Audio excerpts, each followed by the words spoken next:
Alhamdulillah di malam ini kita bisa duduk untuk berthalabul ilmi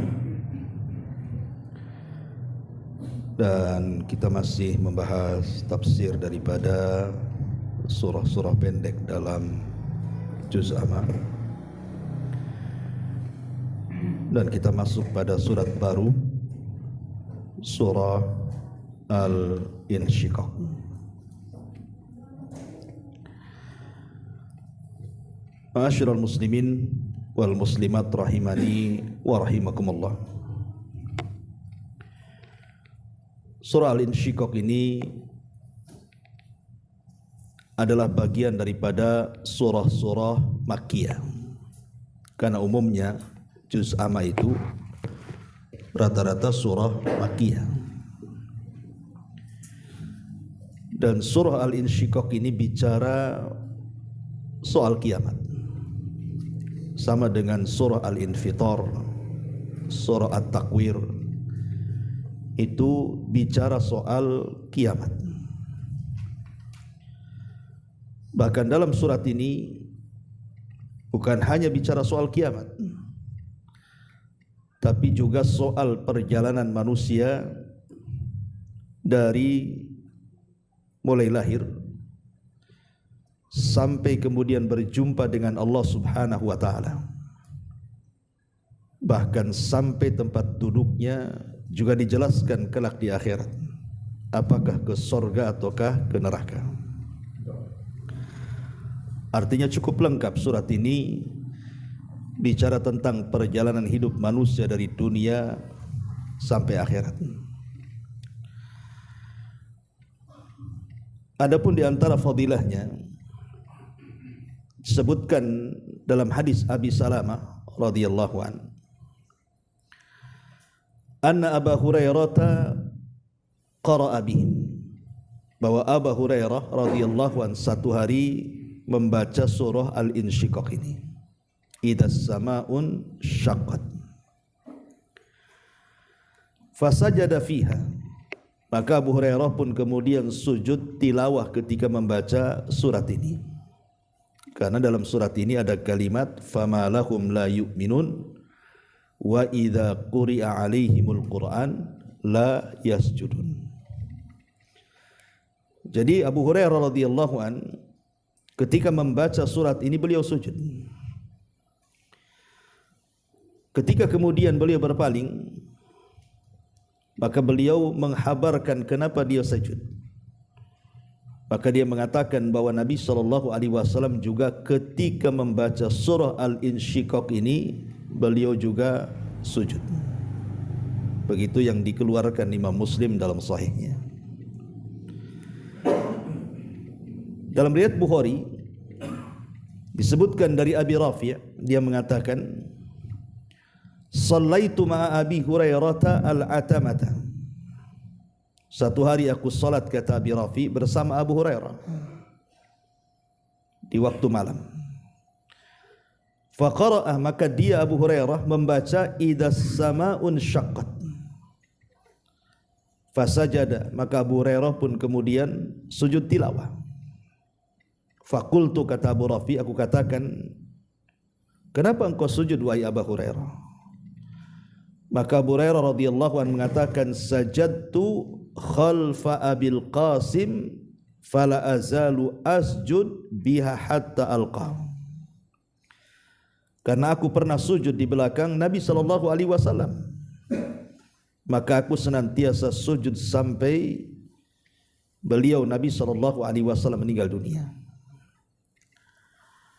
Artinya dalam surah Al-Insyiqaq ini ada syariat sujud tilawah. Dan sujud tilawah ini adalah sujud yang membuat syaitan sangat terpukul dengan sujud itu.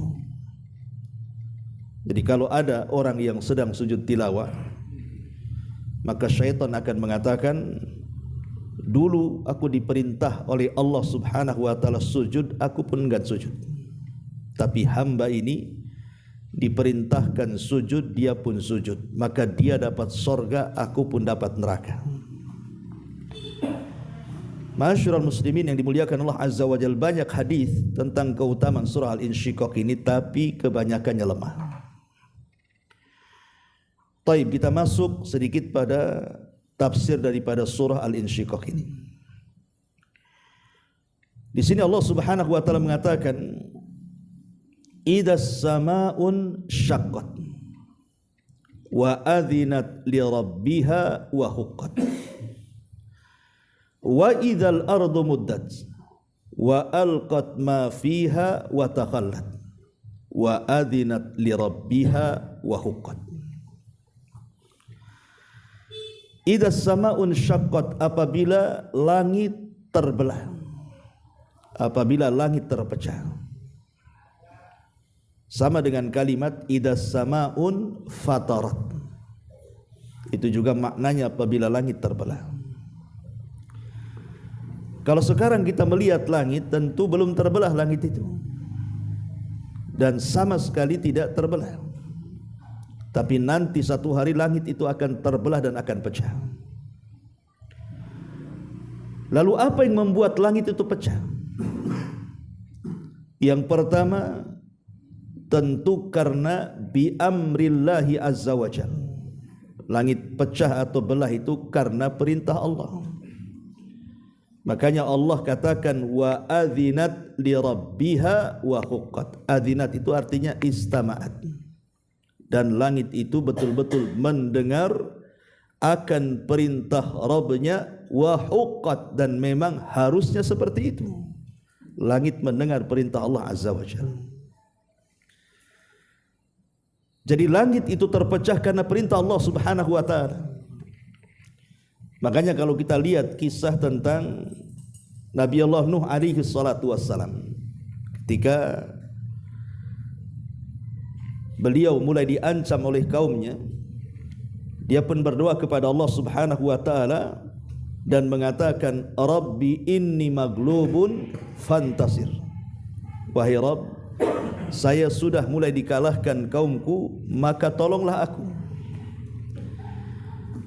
Maka ketika Nuh alaihi salatu wassalam berdoa seperti itu, maka Allah Subhanahu wa taala perintahkan langit untuk menurunkan air hujannya, dan Allah perintahkan bumi juga untuk mengeluarkan air sumbernya. Makanya Allah mengatakan fa fatahna abwabas sama bima'in munhamir wa fajjarnal arda uyunan faltaqal ma ala amrin qad qudir. Maka ketika Allah Subhanahu wa taala perintahkan langit, fa fatahna, kami buka pintu-pintu langit itu. Kemudian turunlah hujan sederas-derasnya dari langit, kemudian juga sumber-sumber di bumi mereka pun, atau air-air yang di bumi pun kemudian memuncrat ke atas. Maka bergabunglah air langit dengan bumi, jadilah banjir bah yang disertai dengan tufan. Dari sini kita tahu bahwa langit menurunkan hujan itu karena perintah Allah, dan langit tidak pernah bermaksiat dengan perintah Allah Azza wa Jalla. Wa adzinat li rabbiha wa huqqat. Langit akan senantiasa mendengar akan perintah Rabbnya, wa huqqat, dan memang sudah selayaknya langit untuk mendengar. Ma'asyiral muslimin yang dimuliakan Allah Subhanahu wa taala, langit ketika diperintah Allah Subhanahu wa taala, mau tidak mau harus mengatakan sami'na wa ata'na. Karena ketika Allah Subhanahu wa taala menciptakan langit dan bumi, apa kata Allah? I'tiya tau'an au karha. Datanglah kalian berdua, maksudnya langit dan bumi, suka atau tidak suka. Apa kata langit? Qalata ataina ta'in. Maka kata langit dan bumi mengatakan sambil datang kepada Allah Azza wa Jalla, kami siap taat.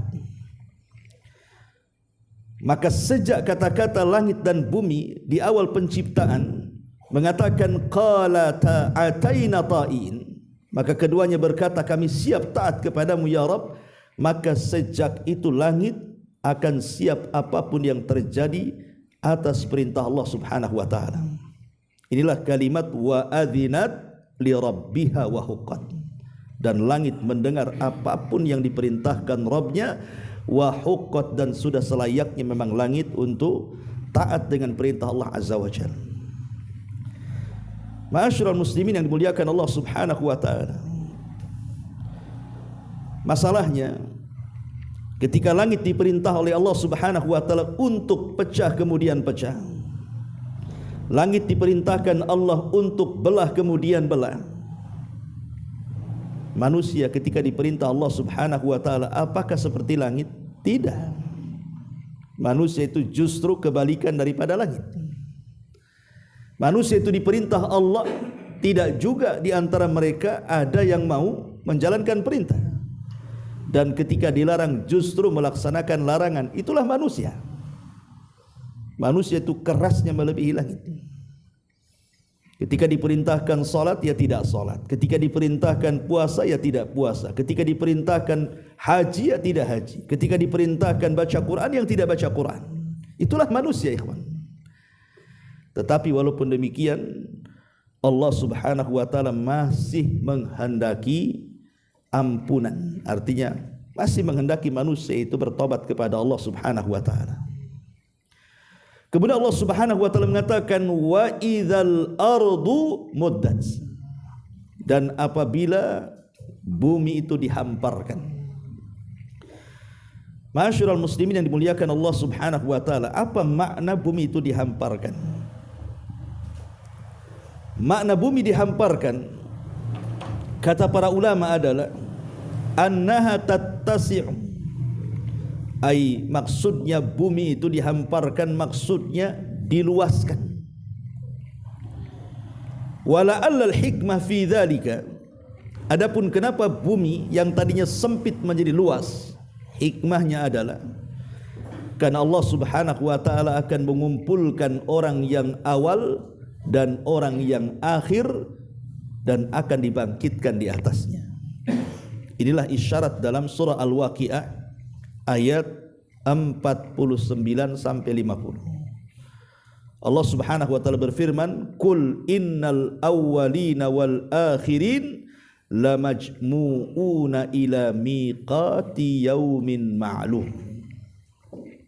Katakan ya Muhammad, sesungguhnya orang-orang yang awal-awal dan orang yang akhir-akhir mereka akan dikumpulkan di tempat yang sudah ditentukan Allah Subhanahu wa taala. Maksudnya bumi yang dihamparkan. Sebagian para ulama mengatakan ketika mentafsirkan ayat yauma tubaddalul ardu ghairal ardi, pada hari kami robah bumi dengan bumi yang lain. Pada hari kami ganti bumi ini dengan bumi yang lain.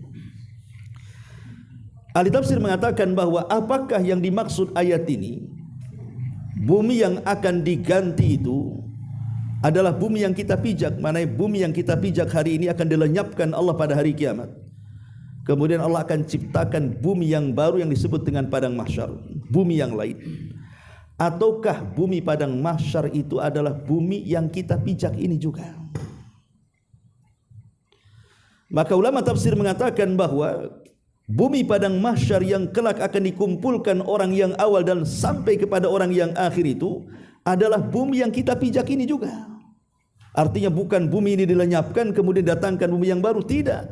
Tetap bumi ini juga yang akan menjadi padang mahsyar, cuman dirubah bentuknya.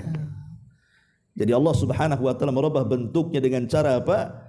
Dengan cara wa idzal ardu muddat, dan apabila bumi itu dihamparkan. Apa makna muddat? Makna muddat adalah bumi itu sama sekali tidak ada yang meninggi, tidak ada yang merendah. Tidak ada bukit, tidak ada lembah, semua rata. Ya. Kalau sekarang kita lihat bumi macam-macam kan? Lihat bumi macam-macam. Ada lautannya, ada sungainya, ada hutannya, ada gunungnya, ada bukitnya, ada yang meninggi, ada yang merendah, ada bukitnya, ada lembahnya. Itulah bumi yang sekarang kita pijakan. Sehingga manusia ketika menempati bumi itu menjadi sempit. Karena banyak tempat-tempat yang tidak layak dihuni. Banyak tempat-tempat yang tidak layak manusia untuk tinggal di situ. Kenapa? Karena ya tadi buminya macam-macam bentuknya kan. Ada hutannya, ada gunungnya, macam-macam. Ya. Tapi nanti pada hari kiamat itu tidak ada hutan, tidak ada gunung, tidak ada lembah, tidak ada sungai, tidak ada lautan, tidak ada apapun kecuali hanya hamparan tanah saja. Dan tidak ada ma'lam. Kata Nabi tidak ada ma'lam, tidak ada ma'lam itu ciri-ciri tertentu. Kalau sekarang kita ke Nagoya itu kan ada, oh ini arah ke Batu Haji, arah ke Tiban, arah ke ini di pinggir jalan tuh kan. Itu disebut ma'lam namanya. Ya. Lah tidak ada, karena semua bumi terhampar dan berwarna putih seperti tepung. Itulah makna wa idzal ardu muddat. Kemudian Allah Subhanahu wa taala katakan wa idzal ardu muddat wa alqat ma fiha wa takhallat. Wa alqat, dan kami akan lemparkan ma fiha, apa-apa yang di dalam bumi itu, wa takhallat, dan kami akan kosongkan. Sebagian ahli tafsir mengatakan maksudnya adalah jasad-jasad manusia yang terkubur dalam bumi itu kelak pada hari kiamat itu akan dilemparkan ke permukaan. Kita tahu bahwa jasad-jasad yang mati sejak zaman Adam sampai hari ini, siapa yang tahu jumlahnya? Tidak ada yang tahu jumlahnya kecuali Allah. Tapi yang jelas bahwa penghuni kuburan jauh lebih banyak dibandingkan penghuni orang yang di atas bumi. Orang yang dalam kuburan itu jumlahnya jauh lebih banyak dibandingkan orang-orang yang hidup di atas bumi. Kalau kita hitung sejak zaman Nabi Adamnya sampai hari ini, bahkan sampai kiamat dibangkitkan. Lah tentu yang namanya jasad, sebagian mereka kan sudah hancur lebur. Apalagi ada yang terbakar, ya, sehingga jadi abu dan begitu seterusnya. Bagaimana cara Allah membangkitkan? Maka Nabi SAW menjelaskan bahwa nanti pada hari kiamat setelah tiupan sangkakala yang kedua, Allah Subhanahu wa taala akan menurunkan hujan. Lah hujan itulah yang akan menembus sampai ke perut bumi. Kemudian airnya akan mengenai setiap tulang ekor manusia sejak Adam sampai yang terakhir mati. Karena di antara makhluk, dari makhluk-makhluk Allah yang tidak akan binasa saat kiamat, itu kan banyak. Di antaranya ruh, di antaranya sorga neraka, di antaranya arasy, kursi, dan begitu seterusnya. Lah salah satunya adalah tulang ekor manusia.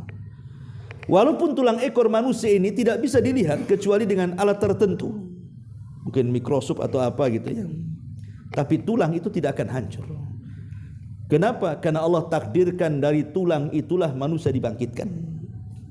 Jadi setelah hujan turun, kemudian akhirnya itu mengenai setiap tulang ekor manusia sejak zaman Adam sampai yang terakhir, dari orang yang awal sampai yang akhir, maka dari situlah Allah mengembalikan ciptaan manusia. Jadi manusia itu akan kembali utuh seperti kita. Ya. Lah setelah jasadnya dikembalikan dan Allah ciptakan kembali, disitulah Allah katakan wa alqat ma fiha wa takhallat. Maka Allah akan keluarkan tuh jasad-jasad manusia, kemudian dilempar ke permukaan bumi yang sudah menjadi padang mahsyar. Disitulah setelah kemudian manusia berserak di mana-mana, tapi kan mereka bangkai semua, jasad semua. Dan bukan hanya manusia kan begitu, sampai semua binatang. Karena hisab itu kan bukan hanya berlaku kepada manusia, binatang pun akan dihisab, tetapi mereka tidak diazab. Artinya semua akan dibangkitkan dari, mungkin kalau dulu mungkin ya ada, ya seperti kata orang ada dinosaurus atau apa begitu. Nah, itu akan dibangkitkan juga.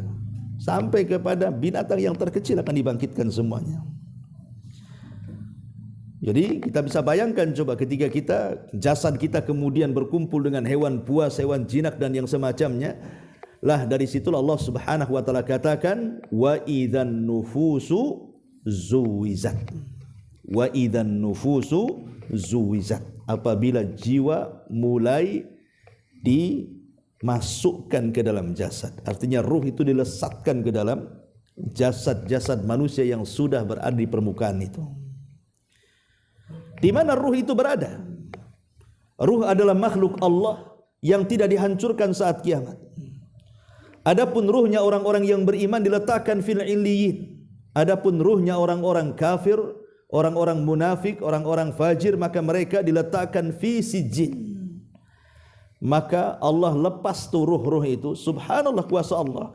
Tidak ada satupun jasad yang tertukar ruhnya. Jadi mereka melesat kepada jasad mereka masing-masing yang sudah Allah munculkan dari dalam bumi ke permukaannya. Wa alqat ma fiha wa takhallat. Ada juga ahli tafsir, sebagian mereka mengatakan maksudnya wa alqat ma fiha wa takhallat itu bukan mayat-mayat manusia, bukan. Tapi maksudnya adalah kunuzul ardi. Maksudnya adalah pembendaharaan bumi. Di bumi itu kan macam-macam tuh. Ya, namanya bumi kan ada daratnya, ada lautnya. Di dalam bumi, dalam laut itu kan macam-macam pembendaharaan. Ada emasnya, ada jamrudnya, ada macam-macamnya kan. Lah nanti pada hari kiamat itu pembendaharaan bumi itu akan dikeluarkan. Ya. Tetapi tidak ada manusia yang mau mengambilnya. Buat apa? Yauma yafirul mar'u min akhihi.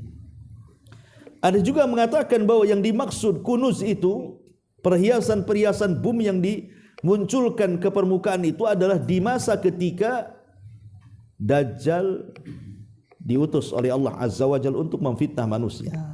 Karena di antara salah satu fitnah Dajjal apa? Mengatakan kepada bumi, ukhruji kunuzaki, keluarlah pembendaharaan, bukan itu. Maka semua keluar. Artinya Dajjal diberikan kekuasaan untuk itu. Ya.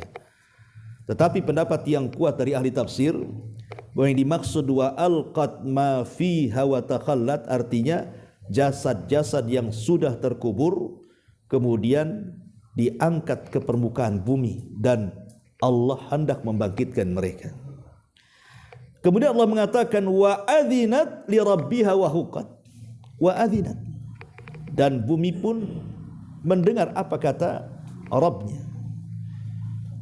taat dengan perintah Rabbnya. Wa huqqat, dan sudah selayaknya bumi taat dengan perintah Allah Subhanahu wa taala. Lihat bagaimana langit dan bumi menurut apa kata perintah Allah. Di zaman Nabi Musa alaihi salam, kita tahu bahwa saingan Qarun adalah Nabi Musa. Nabi Musa itu tidak kaya, tidak sekaya Qarun. Tetapi kan pengaruhnya sangat luar biasa di tengah-tengah Bani Israel karena ketokohan. Sehingga kemudian Qarun ini hasad. Dia orang kaya tapi yang menghormati dia sedikit. Musa orang miskin tapi yang menghargai dia banyak. Makanya kemudian Qarun pun hendak membuat makar kepada Nabi Musa. Sebutkan dalam kisah Israiliyat, dia menyewa seorang pelacur. Kemudian melakukan transaksi dengan pelacur tersebut dan siap membayar sekian dan sekian. Tentunya Qarun orang kaya, dia bisa membayar berapapun. Dengan syarat bahwa wanita itu harus mengakui pernah berzina dengan Nabi Musa. Akhirnya kemudian Qarun pun setelah sepakat dengan wanita itu mengumpulkan Bani Israel. Dan dia mengajak Nabi Musa berjumpa di tengah-tengah manusia, di tengah-tengah khalayak manusia. Hendak mempermalukan Nabi Musa bahwa dia seorang pezina. Buktinya ada wanita yang mengaku dia berzina dengan Nabi Musa. Jadi ketika berhadapan Nabi Musa dengan Qarun ini, maka Qarun mengatakan kepada wanita itu sambil mengisyaratkan, bicara maksudnya ngomong kalau engkau berzina dengan Nabi Musa dan kau hamil.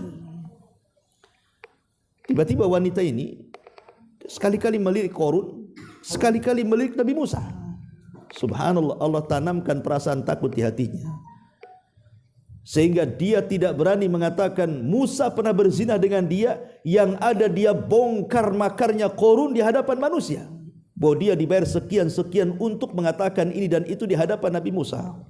Oh, marah Qarun kepada wanita ini, tapi Musa lebih marah kepada Qarun karena hendak membuat makar kan kepada dia. Dari situlah maka Musa berdoa kepada Allah Subhanahu wa taala. Maka Allah Subhanahu wa taala katakan kepada Musa, kalau begitu perintahkan bumi dan dia pasti akan menuruti perintahmu karena perintahku, kata Allah. Maka Musa alaihi salatu wasallam setelah mendapatkan izin dari Allah, maka dia pun mengatakan, ya ardi ibla'i, wahai bumi telanlah si Qarun itu. Akhirnya bumi tiba-tiba belah, Qarun masuk di situ. Dan juga seluruh kekayaannya Allah katakan, fa khasafna bihi wa bidarihil arda, kami tenggelamkan Qarun dan seluruh kekayaannya ke dasar bumi. Lihat kisah Nabi Musa dan Qarun ini, ketika Allah perintahkan bumi untuk terbelah dan menelan Qarun, bumi langsung terbelah. Karena bumi itu tidak pernah bermaksiat kepada Allah Azza wa Jalla. Bahkan setiap hari bumi itu bertasbih kepada Allah Subhanahu wa taala. Dari sini Allah katakan, wa adzinat li rabbiha wa huqqat. Memang bumi betul-betul mendengar perintah Rabbnya dan sudah selayaknya bumi itu taat dengan perintah Allah Subhanahu wa taala. Ma'asyiral muslimin yang dimuliakan Allah Subhanahu wa taala, ayat ini semakna dengan ayat Al-Zalzalah sebenarnya, di mana Allah Subhanahu wa taala berfirman, idza zulzilatil ardu zilzalaha, apabila kami goncangkan bumi itu satu kali goncangan. Tapi satu kali goncangan menghancurkan alam semesta dari ujung barat, timur, selatan dan utara. Satu bumi, bahkan alam semesta. Karena Allah mengatakan, idza zulzilatil ardu zilzalaha wa akhrajatil ardu athqalaha, dan kami keluarkan beban-beban berat bumi ke dasar bumi. Kalimat wa akhrajatil ardu athqalaha ini sama dengan wa alqat ma fiha wa takhallat. Kami keluarkan tuh. Maksudnya beban-beban di sini artinya manusia yang ada di dasar bumi itu dikeluarkan ke permukaan semuanya. Idza zulzilatil ardu zilzalaha wa akhrajatil ardu athqalaha wa qala al insanu ma laha. Ketika mereka dibangkitkan, manusia mengatakan, malah ada apa ini? Maka disebutkan dalam surah Yasin, apa kata Allah Subhanahu wa taala? Ya wailana man ba'athana mim marqadina. Celaka siapa yang membangkitkan aku dari tidur-tidurku ini? Tetapi orang-orang yang beriman mereka mengatakan, hadza ma wa'adar rahman wa sadaqal mursalun. Inilah yang dijanjikan Ar-Rahman dan benarlah ucapan para rasul. Ketika manusia mengatakan malaha, maka Allah katakan yauma idzin tuhadditsu akhbaraha. Pada hari itu bumi menghabarkan beritanya karena perintah Allah Subhanahu wa taala, wa adzinat li rabbiha wa huqqat. Dan sudah selayaknya bumi itu mendengar akan perintah Rabbnya, dan huqqat memang sudah selayaknya dia mendengar perintah Allah Subhanahu wa taala. Kemudian Allah Subhanahu wa taala katakan, ya ayyuhal insan innaka kadihun ila rabbika kadhan famulaki. Wahai manusia, innaka sesungguhnya engkau kadih, lelah letih dalam usaha, ila rabbika menuju Rabbmu, kadhan dengan keletihan yang terkadang tidak bisa dibayangkan, famulaki, tapi semua itu akan terbayar karena engkau akan berjumpa dengan Rabbmu. Manusia hidup di dunia ini, Tuhan, terbagi menjadi dua kelompok. Ada orang yang saat berjalan keletihan mereka itu, berjalan menuju Rabbnya di dunia ini, keletihan mereka digunakan untuk maksiat kepada Allah. Lelah letih mereka bekerja, tapi ketika sudah mendapatkan gaji bulanan digunakan untuk maksiat. Lelah letih. Jadi ada orang yang melakukan perjalanan menjumpai Allah Subhanahu wa taala, keletihannya itu di atas maksiat kepada Allah Azza wa Jalla. Dan mereka pun akan berjumpa dengan Allah. Tapi ada juga manusia yang lelah letihnya itu memang betul-betul karena ibadah. Letihnya karena salat, letihnya karena puasa, letihnya karena haji, letihnya karena umrah, letihnya karena baca Quran, letihnya karena ibadah. dan mereka pun akan berjumpa dengan Allah Azza wa Jalla. Dari sini kata para ulama, tidak ada amalan yang sia-sia. Tidak ada keletihan yang sia-sia. Semua akan dicatat dan akan dipertanggungjawabkan di hadapan Allah Subhanahu wa taala. Seperti yang dijelaskan oleh siapa? Hasan Al-Basri. Yang pernah saya ceritakan kepada antum, dia berjumpa dengan seorang kakek yang berusia 60 tahun. Hasan Al-Basri mengatakan, "Ya fulan, kam umruk?" Wahai fulan, berapa usiamu? Maka sang kakek mengatakan, "Situna sanatan." Usiaku 60 tahun wahai imam. Maka Hasan Al-Basri mengatakan, kalau begitu sudah dekat perjalananmu untuk berjumpa dengan Allah. Karena usiamu sudah 60 tahun, sementara usia umat Islam itu 60 sampai 70. Artinya sudah dekat berjumpa dengan Allah, kata Imam Hasan Al-Basri. Maka kakek ini mengatakan, "Inna lillahi wa inna ilaihi raji'un." Ya imam, bukankah kita semua datang dari Allah dan akan kembali kepada Allah? Maka Imam Hasan Al-Basri mengatakan, "Wahai fulan, tahukah tafsir inna lillahi wa inna ilaihi raji'un?" Dia mengatakan tidak tahu. "Idzan fassir lana." Kalau begitu tafsirkan kepada kami. Maka Hasan Al-Basri mengatakan, "Inna lillah," maksudnya inna lillahi abdu. Inna lillah, sesungguhnya kita milik Allah, maksudnya kita ini hamba Allah. Wa inna ilaihi raji'un, dan kita akan kembali kepada Allah, maknanya kehambaan kita akan ditanya di hadapan Rabb kita. Kehambaan kita akan dipertanggungjawabkan di hadapan Rabb kita. Kita akan ditanya. Maka sang kakek mengatakan, "Ya imam, kalau kita akan ditanya tentang kehambaan kita, tentu yang namanya pertanyaan ada yang mudah dijawab, ada yang tidak mudah dijawab.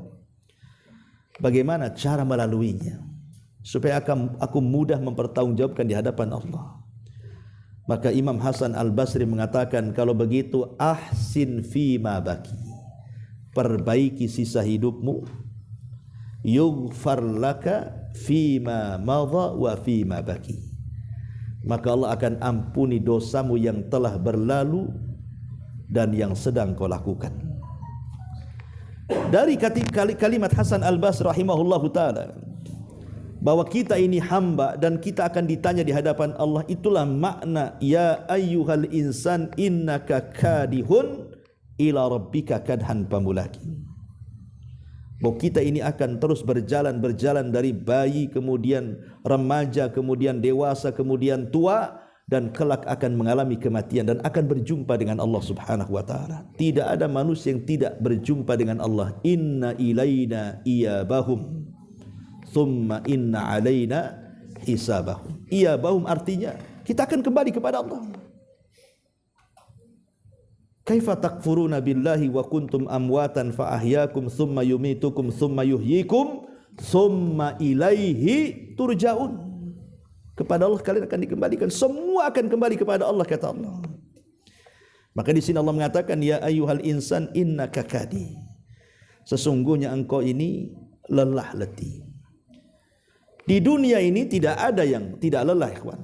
Makanya ada istilah para ulama, manusia tidak selamat dari 3 perkara. Pertama, manusia tidak akan istirahat di bumi. Manusia itu tidak akan istirahat. Selama hidup di dunia tidak akan istirahat. Pasti ada aja masalah, kawan. Baru selesai masalah, datang masalah yang lain. Baru selesai istirahat, lelah letih, pinggang pula sakit sebelah kanan. Ya.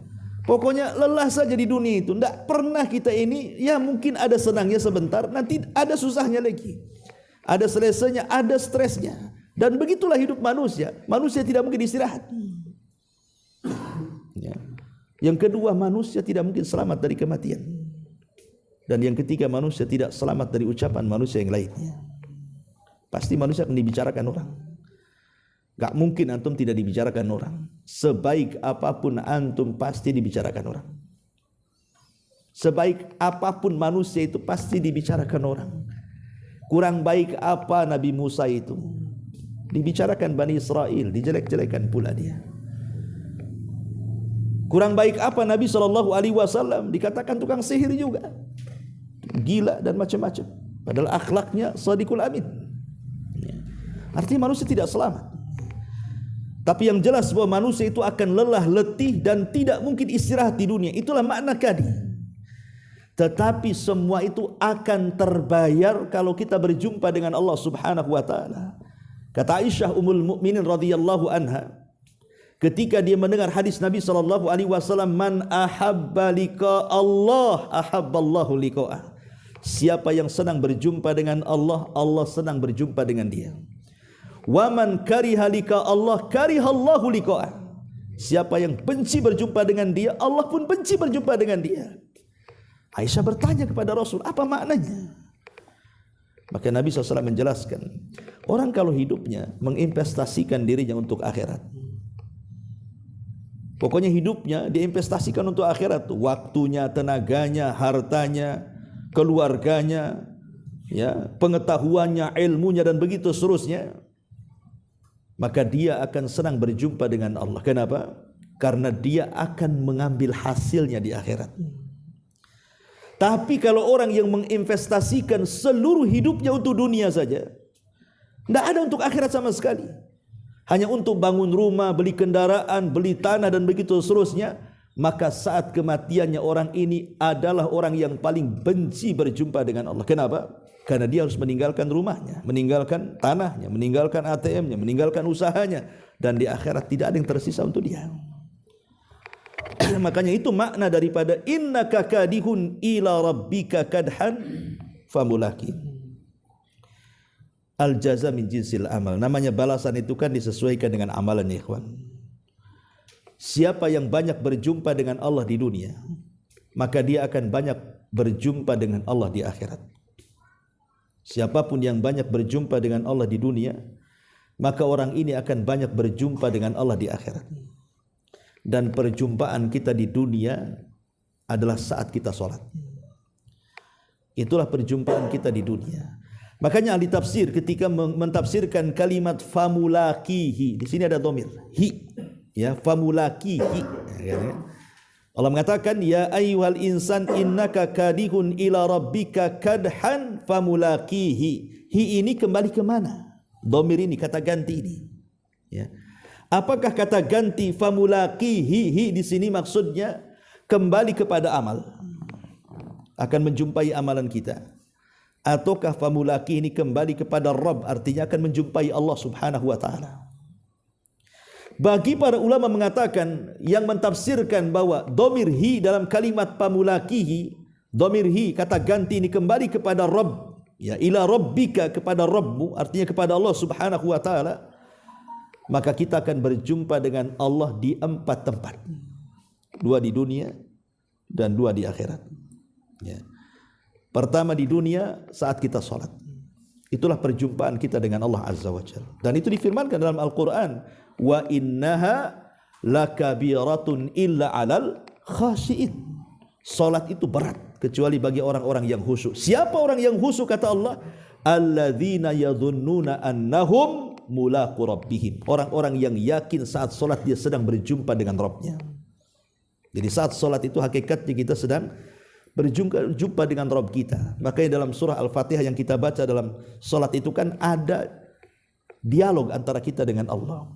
Apabila kita membaca Alhamdulillahi Rabbil Alamin, Allah jawab apa?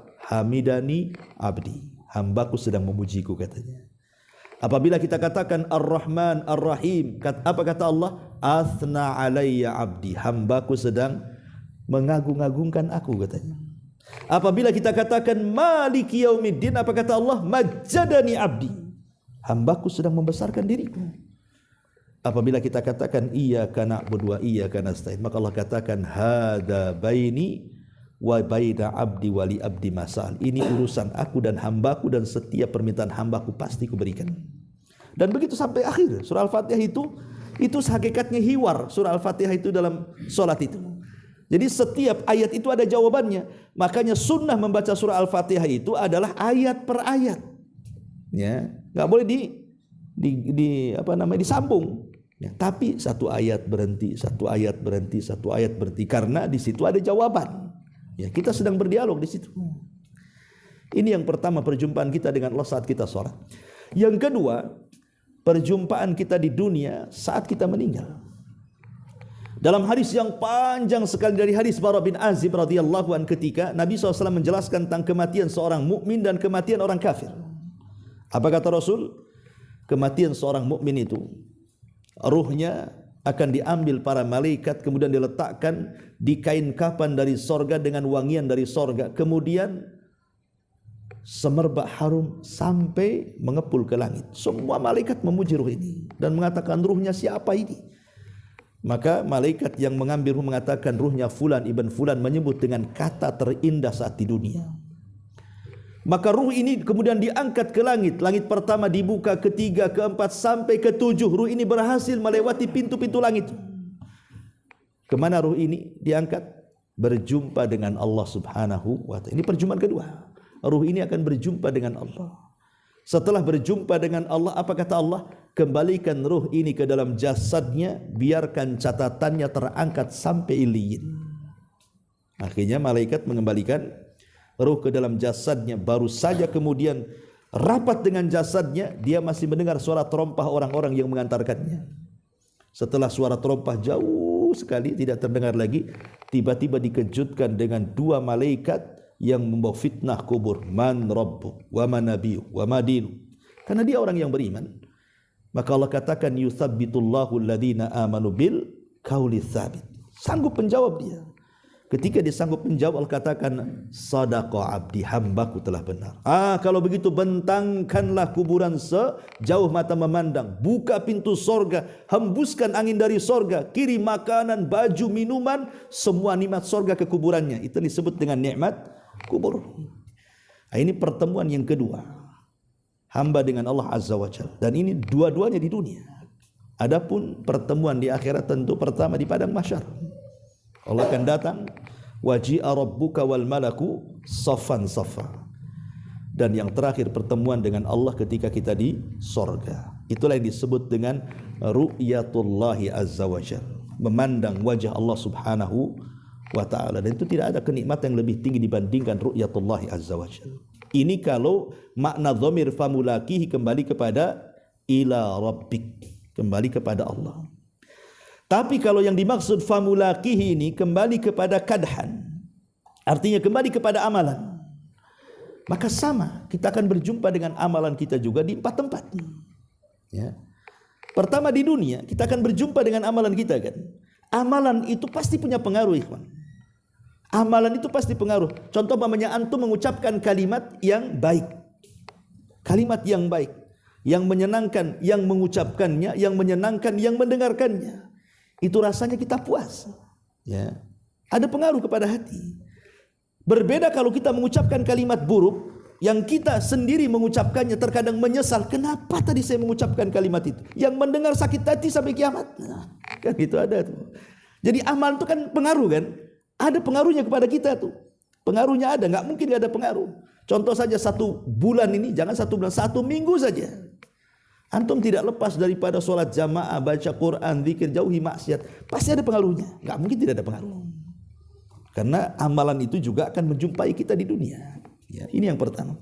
Yang kedua, saat kita di kuburan. Ketika kemudian kisah yang tadi saya sebutkan, ketika orang ini ditanya oleh malaikat mungkar, siapa Rabbmu, siapa nabimu, apa agamamu, dan dia sanggup menjawab. Kemudian Allah katakan, an sadaqa abdi, hambaku telah benar. Maka kemudian kata Allah, bukakan pintu sorga, hembuskan angin, makanan dan minuman sorga, berikan kain yang indah dari sorga, dan begitu seterusnya. Masuklah ke wilayah nikmat kubur. Disitulah kemudian ketika dia berada sendirian di situ. Ikhwan, tempat seindah mungkin kalau sendirian, bosan. 1 Batam milik antum, tapi antum hidup sendiri di kota Batam, coba. Semua tuh milik antum semua tuh. Tapi nggak ada kawan. Apa nggak boring hidup sendiri luntang lantung ke sana kemari? Tapi beda kalau orang dikasih kawan kan, nggak akan bosan. Makanya Allah Subhanahu wa taala utus orang yang tampan, yang indah, yang suaranya indah, kemudian tutur katanya juga indah. Tiba-tiba datang kenalan, kemudian ngobrol. Kemudian setelah ngobrol dikatakan kepada dia, nim naumatal arus, tidurlah seperti pengantin baru. Ya. Tidur pengantin baru kayak apa? Subuh aja kayak malam. Itu pengantin baru. Artinya walaupun kiamat ini mungkin 2000 tahun lagi ke depan atau 100.000 tahun lagi ke depan, kalau kita tidurnya seperti pengantin baru itu ya tidak terasa kan, itu maksudnya.